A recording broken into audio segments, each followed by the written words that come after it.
Hello students, today's our topic is survival of the fittest. Okay, this is Charles Darwin theory,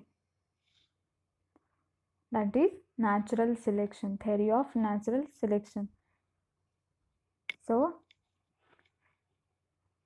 their introduction. Charles Darwin popularized the concept of survival of the fittest as a mechanism underlying the natural selection that drives the evolution of life. Organisms with genes better suited to the environment are selected for survival and pass them to the next generation. Okay, जसं की आपण बघितलं, survival of the fittest means the struggle and the reproduction और जे पण स्वतःला survive करू शकतात आणि तेच स्पेसीज असतील किंवा ॲनिमल्स असतील तर ते स्वतःला रिप्रोड्यूस करू शकतात. Okay,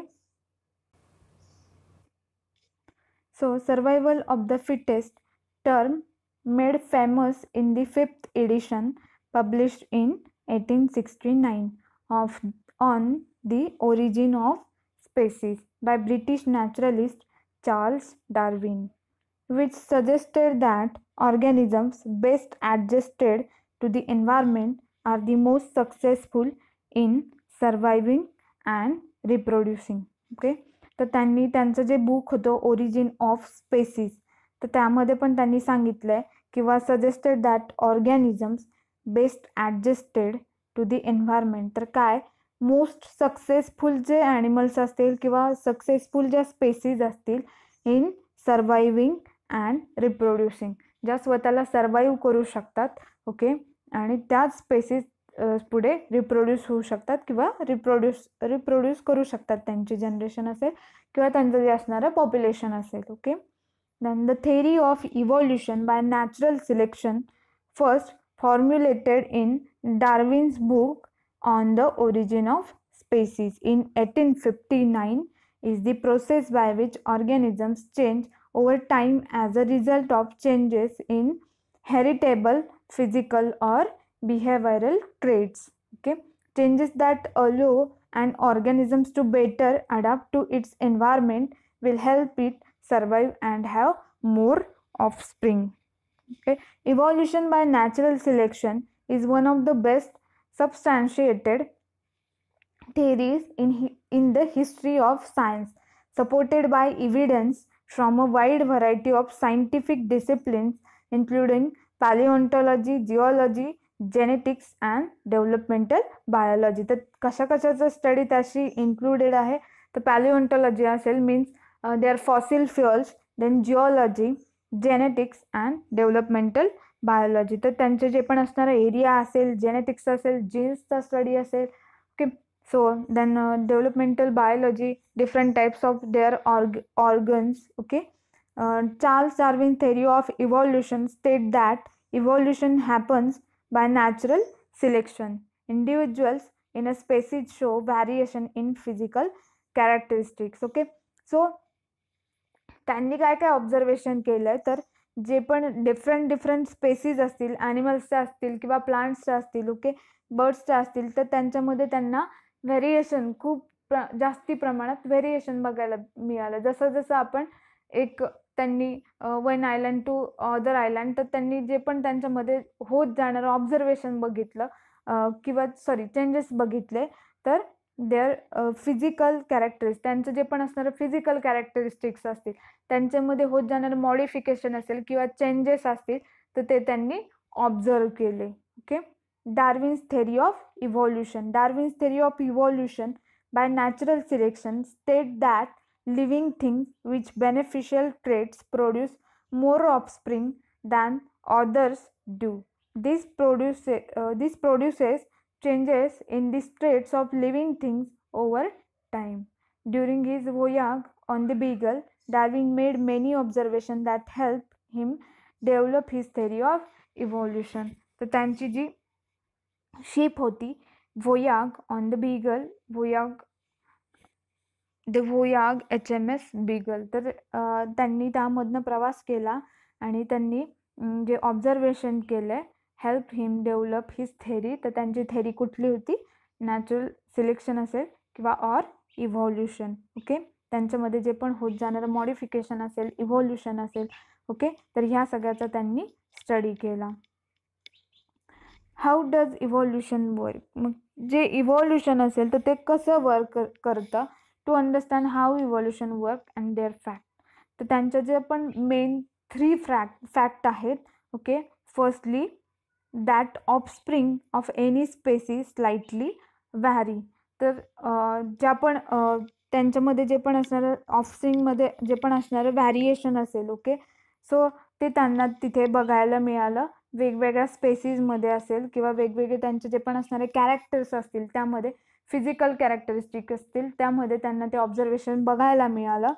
that is their example is siblings can have differing eye colour.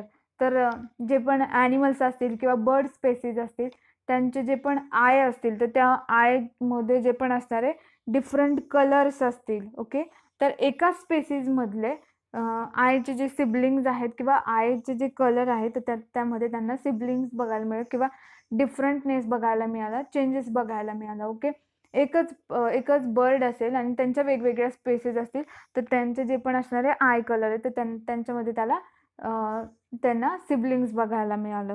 Okay, that is that offspring of any species slightly vary. Okay, this is first fact.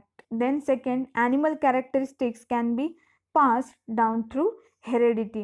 Okay, तर जे पण suppose one generation to another generation their characteristics pass. Okay, त्यांच्यामध्ये एका जनरेशनमध्ये जे पण असणारे characteristics असतील. ओके, काही कलर असतील किंवा त्यांच्यामध्ये बिक्स असतील. ओके, बर्ड्समध्ये असणारे त्याच्या सगळ्यामध्ये त्यांना चेंजेस बघायला मिळतात किंवा ते जे ऑलरेडी त्यांच्या पॅरेंट्समध्ये जे पण असणारे जीन्स असतील तर ते त्यांच्या चाइल्डमध्ये बघायला मिळतात. Example is children of tall parents are likely to be tall. In case एखादे पॅरेंट जे असतील दोन्ही तर ते टॉल असतील तर त्यांचं चिल्ड्रन जे असेल तर ते पण टॉल बघायला मिळतं. Okay, then this is second fact. Then third, the resources necessary for survival say food or land are limited and several individuals are fighting to get it.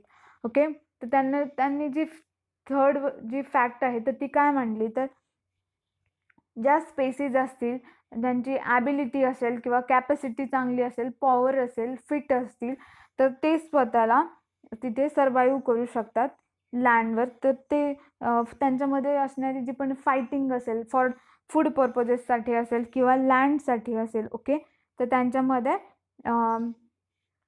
Fighting to get it, तर त्यांच्यामध्ये फायटिंगसुद्धा चालू असते. आणि जे animal strong असतील, जे species strong असतील, fit असतील तर तेच स्वतःला तिथे सर्वाईव्ह करू शकतात. Okay, these are 3 facts. Darwin's theories, that is firstly natural selection, the process whereby organisms better adapted to their environment tend to survive and produce more offspring. The theory of its action was first fully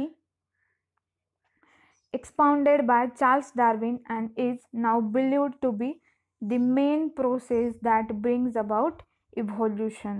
Okay, for instance, Darwin studied the beaks of finches that varied from island to island. He discovered that the finches adapted to the agriculture differently, thus changing a key physical feature their beaks. Okay, तर natural सिलेक्शनमध्ये त्यांनी काय सांगितलं Darwin's theory, तर जे पण एकाच टाईपमधले जे पण ॲनिमल्स असतील किंवा प्लांट स्पेसीज असतील किंवा बर्ड स्पेसीज असतील. ओके, तर त्यांच्यामध्ये जे पण असणारी त्यांची नेक्स्ट जनरेशन असेल किंवा त्यांचं जे असणारं जे पण ऑफस्प्रिंग असेल तर त्याच्यामध्ये त्यांना थोडे चेंजेस बघायला मिळाले. त्यांची फिजिकल कॅरेक्टरिस्टिक थोडी डिफरंट बघायला मिळाली.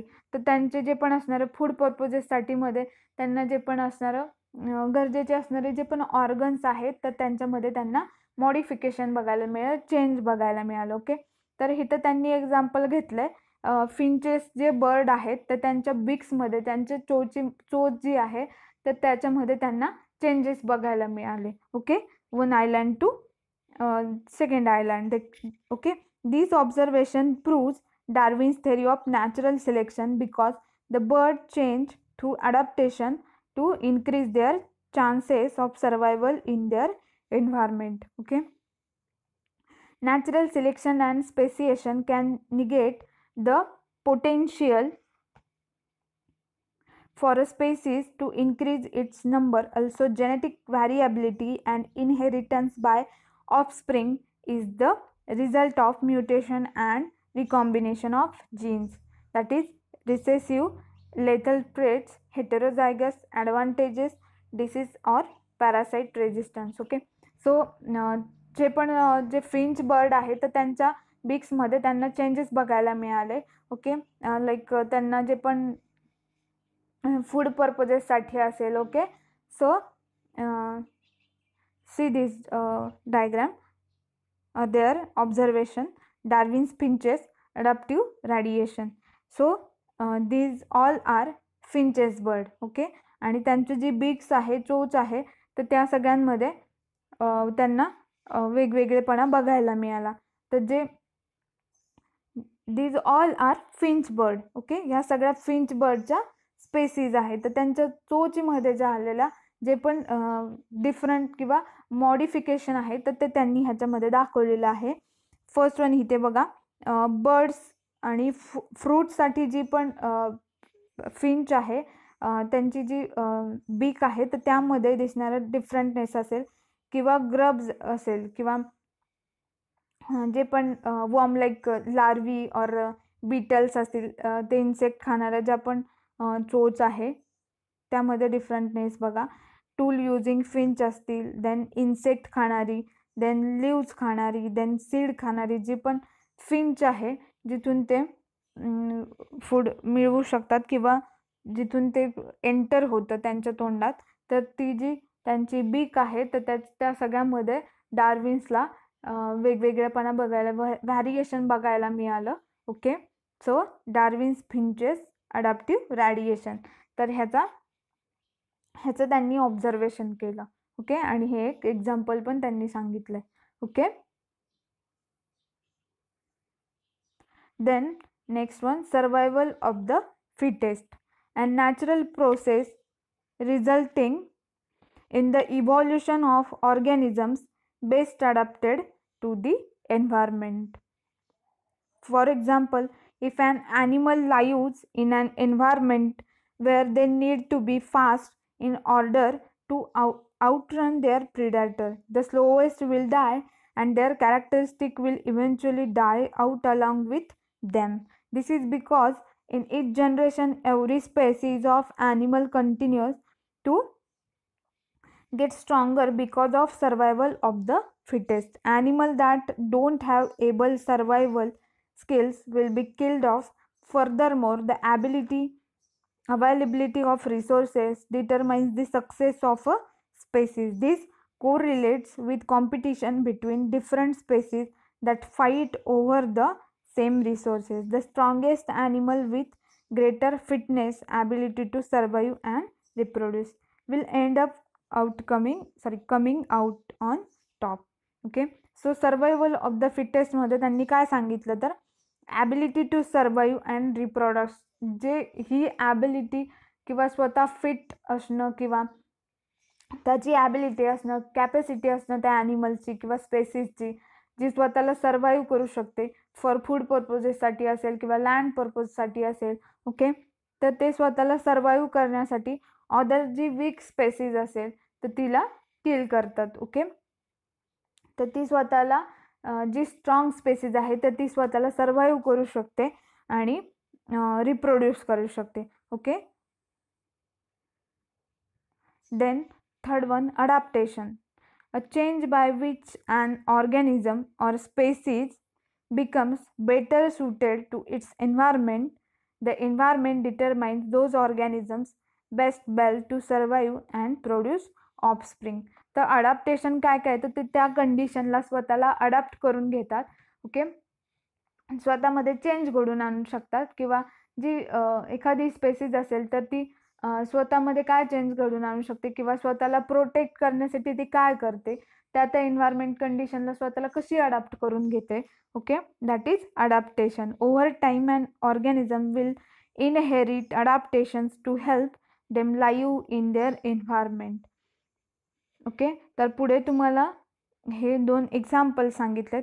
एक कॅमोफ्लेज, एक ॲज लाईक फ्रॉग स्पेसीज आहे, तर ती स्वतःला रॉकवरती स्वतःचा जो कलर आहे तर तिने त्याच्यामध्ये मॉडिफाईड करून घेतलेला आहे. तर रॉकचा जो कलर आहे तर तिने स्वतःच्या कलरमध्ये तो चेंज करून आणला.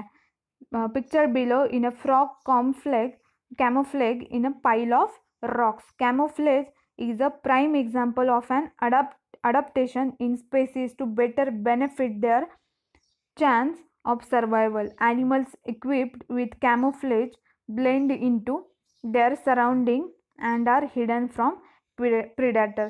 तर काही स्पेसीज अशा ज्या असतात की स्वतःमध्ये त्या स्वतःमध्ये मॉडिफिकेशन घडवतात, चेंजेस घडून आणतात, किंवा त्या कंडिशनला त्या अडॅप्ट करून घेतात, स्वतःमध्ये अडॅप्टेशन घडून आणतात फॉर सर्वाईव्ह, किंवा जगण्यासाठी, किंवा स्वतःला प्रोटेक्ट करण्यासाठी, किंवा हाईड करण्यासाठी, प्रिडेटर्सपासनं स्वतःला हाईड करण्यासाठी त्या स्वतःमध्ये चेंजेस घडून आणतात. ओके, त्याला आपण अडॅप्टेशन म्हणतो. ओके, तर इथे त्यांनी एक्झाम्पल घेतलंय, एक फ्रॉग आहे कॅमोफ्लेज, तर तो स्वतःला तो जो रॉक आहे ज्याच्यावर तो राहतो, तर तिथे तो त्या कलरमध्ये मॅच होऊन गेलाय. ओके, जो रॉकचा कलर दिसतोय इथे तर तसंच त्या फ्रॉगचा कलर झालाय. ओके, तर हे झालं त्याच्यामधलं इव्हॉल्युशन असेल, किंवा स्वतःला त्या कंडिशनला त्याने अडॅप्ट करून घेतलंय, that is adaptation. Okay, then in addition to camouflage, mimicry is a useful technique animals use to survive, which is being demonstrated by the 2 snakes below. तर पुढे 2 स्नेक्सचं पण एक्झाम्पल घेतलंय. द स्नेक ऑन द, आता इथे 2 स्नेकचं example घेतलंय. Okay, the snake on the left is a venomous coral snake. तर coral स्नेकने एक्झाम्पल घेतलंय, त्याच्यामध्ये पण 2 स्पेसीज असतात कोरल स्नेकमध्ये. तर ओके, तर लेफ्ट साईडचा जो स्नेक आहे तर that is venomous coral snake. Okay, तर तो किंवा पॉइझनस आहे, पॉइझनस कोरल स्नेक लेफ्ट साईडचा. And the snake on the right is a non venomous king snake. Okay, right साईडचा जो दिसतोय तुम्हाला ज्याच्यामध्ये रेडिश कलर जास्ती आहे, रेडिश आणि ब्लॅक कलर, तर तो नॉन वेनोमस किंग स्नेक आहे, किंवा तो पॉइझनस नाही आहे तो स्नेक. ओके, तर the king snake mimics the same colour as the coral snake for defence against predator. तर जो किंग स्नेक आहे, ओके, राईट साईडचा, तर तो जो वेनोमस स्नेक आहे कोरल स्नेक, तर त्याची मिमिक्री करतो, किंवा त्याच्यासारखं कलर चेंज करण्याचं काम करतो for the defence against predator. The 2 snakes can be identified by the pattern of their 3 colours. Okay, तर ते आयडेंटिफाय कसे होतात, तर त्यांच्यामध्ये जे पण असणारे 3 कलर्स आहे. If red is next to black then it is a harmless king snake. Okay, but if black is next to yellow, stay back because it's a coral snake. Okay, तर त्यांच्यामध्ये जे पण असणारं तर ते लवकर आयडेंटिफाय होत नाही, तर ते आयडेंटिफाय करण्यासाठी त्यांच्यामध्ये जे असणारे 3 कलर्स आहेत, ओके, त्याच्यावरून हे कोरल स्नेक असेल, वेनोमस कोरल स्नेक, आणि दी नॉन वेनोमस किंग स्नेक. तर ह्या दोन्ही स्नेक्स आयडेंटिफाय केले जातात. ओके, तर हा जो आहे हार्मलेस किंग स्नेक जो आहे, तर तो कुठला आहे, red is next to black, then it is a harmless king snake. हा जो आपण राईट साईडचा जो स्नेक बघतोय, तर तो नॉन पॉइझनस आहे किंवा हार्मलेस आहे, तो किंग स्नेक आहे. ओके, बट जो आपण लेफ्ट साईडचा बघतोय, black is next to yellow, so तो पॉइझनस आहे, किंवा this is a coral snake, stay back because it's a coral snake. Okay, so this is their adaptation. Okay, right. So जे स्वतःला त्या त्या कंडिशनला मॉडिफाईड करून घेतात किंवा स्वतःला सर्वाईव्ह करण्यासाठी असेल किंवा प्रिडॅटर पासून स्वतःला प्रोटेक्ट करण्यासाठी असेल. Okay, so that is the adaptation. Right, got it. So Charles Darwin and their theory, natural selection, survival of the fittest. Okay, thank you.